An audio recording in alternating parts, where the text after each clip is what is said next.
महिला भानुमती हरिजन 30 वर्ष है खाई ना भात कि रुटी मिक्सचर बिस्किट एवं पकुड़ी खाई बंची।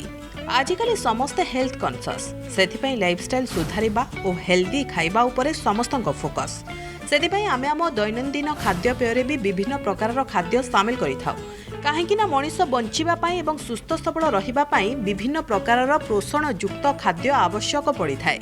हेले जाणी आश्चर्य हेबे जे एमिति जड़े महिला अछंती जिए कि जन्मरू आज पर्यंत भात कि रुटी किंबा कौनसी तरल खाद्य खाई नाहंती। 30 वर्ष धरी केवल मिक्सचर बिस्किट एवं पकुड़ी खाई बंचिछंती। केमिति एमिति संभव मनरे प्रश्न आसुथुबो। भाबुथिबे ये केउ मनगढ़ा कहानी नुहे तो ना, ये पूरा सत। बोरीगुमा बिरीगुड़ा गाँव ए घटना एवं समस्तंकु करिछि आश्चर्य। दिन रे 3 पकड़ी 4 छिटकी नाड़ी खड़ू बाटा दे गोटार अरे सकाल वाली दातुन कोलर गोटार अरे अड़ी ऊपर वाली गोटार केवे ना कर भात खवाले वाला कंडर दर ने नीचे लगा देख खाइबे सब थानले बोले। खाद्य शरीर में गुरुत्वपूर्ण भूमिका ग्रहण करे। सकाळर जलखियारू राति खाइबा पर्यंत केउठी जदि बिगड़ी गला ताहले कथा तो सरिला। सेथिपई शरीर सठिक समय सठिक खाद्य खोजे किंतु एठी घटिछि व्यतिक्रम।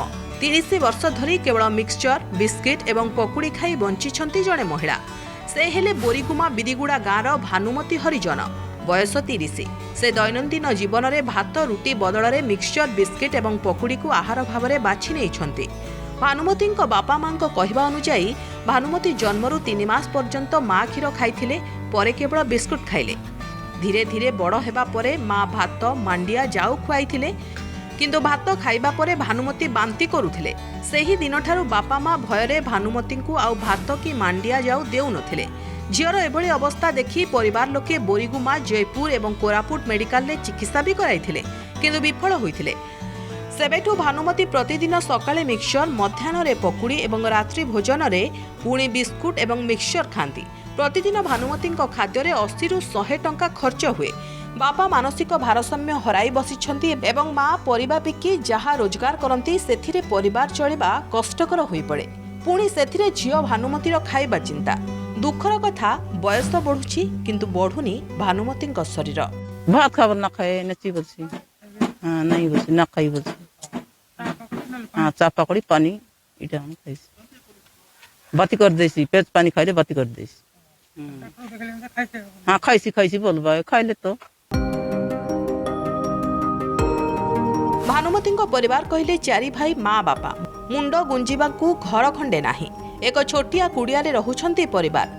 माँ बापा परे भानुमती घर खंडीए बीडीओ ठारू आरंभ करे जिलापाल को गुहारी करी थकी गले परिवार। हेले आज पर्यंत सेमानकु आवास योजना रे सामिल करा जाय नाही। गोटिए पटे झीर खाइबा खर्च चिंता अन्य पटे घरर चिंता। बापा जगबंधु हरिजन एवं माँ राधा हरिजन घर खंडीए जोगाई देबाकू सरकार को करिसंती निवेदन। ना किछि मिल नाही चाउल ओडा गुटे मिलला नाही पेचनी होई मिलला नहीं मास के 1000। अभाव संसार भितरे भानुमती एभली एक समस्या परिवार उपरे बोझ उपरे नलिता पीड़ा सदृश। तेणु सरकार तरफ घर खंडीए जोगाई देबा सह भानुमती चिकित्सा रे किछि सहयोग कले परिवार उपकृत हेबे निश्चय। बोरीगुमारू पिंपस कुमार को रिपोर्ट प्रमेय न्यूज 7 डिजिटल।